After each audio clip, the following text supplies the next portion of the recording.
বর্তমান সরকারের ন্যায় বিচার সুনিশ্চিতে এবং মামলা দ্রুততম সময়ে নিষ্পত্তি করতে বদ্ধপরিকর বলে মন্তব্য করেছেন attorney general barrister Ruhul Quddus Kajal. সকালে শিশু রামিসা ধর্ষণ ও হত্যা মামলায় মৃত্যুদণ্ডের রায়ের বিরুদ্ধে সোহেল রানা ও তার স্ত্রী স্বপ্নার জেল আপিল শুনানির জন্য হাইকোর্ট গ্রহণ করার পর একথা বলেন তিনি। এদিকে বিচারিক আদালতের রায়ের পর সাজা কার্যকরে উচ্চ আদালতে ঝুলে থাকা নারী ও শিশু বিষয়ক মামলার ডেথ রেফারেন্স ও আপিল শুনানির জন্য গঠিত হাইকোর্টের বিশেষ বেঞ্চ আজ থেকে কার্যক্রম শুরু করেছে। সকাল 10:30 থেকে চলা বিচারপতি ভীষ্মদেব চক্রবর্তী ও বিচারপতি কে এম রাশিদুজ্জামান রাজার এ দ্বৈত বেঞ্চে আজকের কার্যতালিকায় 20টি মামলা অন্তর্ভুক্ত রয়েছে। এর মধ্যে আছে মাগুরায় 8 বছরের শিশু আসিয়া ধর্ষণ ও হত্যা মামলার এবং ফেনীর মাদ্রাসা ছাত্রী নুসরাত জাহান রাফি হত্যা মামলা।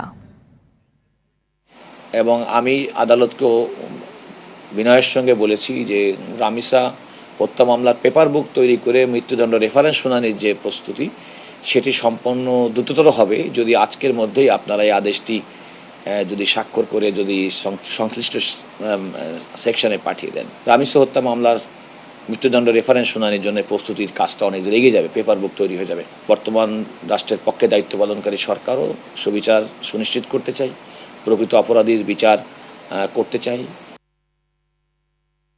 দর্শক, এই মুহূর্তে হাইকোর্ট থেকে সরাসরি যুক্ত হচ্ছেন সহকর্মী জিএম মাহমুদ। রামিসা হত্যা মামলায় মাহমুদ শুনতে পাচ্ছেন?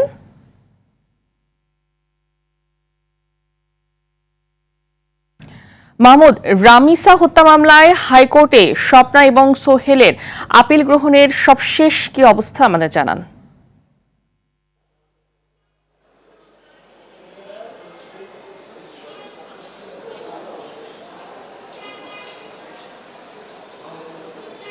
ফাহমিদা, আজ কিন্তু এই নারী ও শিশু নির্যাতন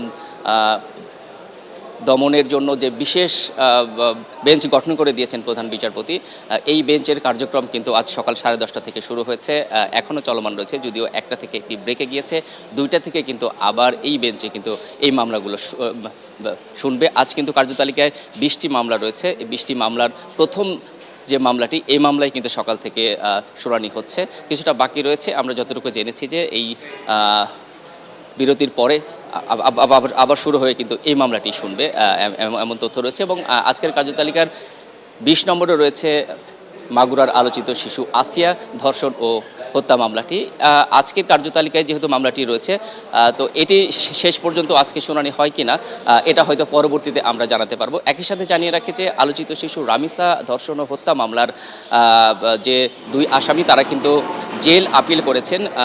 এই আপিলের আবেদনটি কিন্তু আজ আদালত গ্রহণ করেছে। আমরা যতটুকু জেনেছি অন্য একটি আদালতে এ বিষয়ে শুনানি হতে পারে। শুনানি হলে হয়তো পরবর্তীতে এ বিষয়েও আপনাকে জানাতে পারবো। তবে আজকের এই রামিসা ধর্ষণ ও হত্যা মামলা নিয়ে কিন্তু অ্যাটর্নি জেনারেল তিনি কথা বলেছেন। তিনি জানিয়েছেন যে এই মামলাটি অগ্রাধিকার ভিত্তিতে নেওয়া হয়েছে, যদিও আদালত বলেছে যে আদালতের কাছে সব মামলাই সমান এবং অ্যাটর্নি জেনারেলের আবেদনের প্রেক্ষিতে কিন্তু এই মামলাটি গ্রহণ করা হয়েছে। একই সাথে জানিয়ে রাখি যে এই মামলাগুলো দ্রুত নিষ্পত্তির জন্যই কিন্তু এই বিশেষ বেঞ্চ গঠিত হয়েছে, যেহেতু আজ থেকে এই কার্যক্রম শুরু হলো, অর্থাৎ এটি এই আদালতের বিচারিক প্রক্রিয়ার জন্য একটি গুরুত্বপূর্ণ অধ্যায়। যদিও অ্যাটর্নি জেনারেল বলেছেন যে এই মামলা নিষ্পত্তির জন্যও কিন্তু তাড়াহুড়ো করা হচ্ছে না, কারণ সব পক্ষেরই সঠিক বিচার পাওয়ার অধিকার রয়েছে।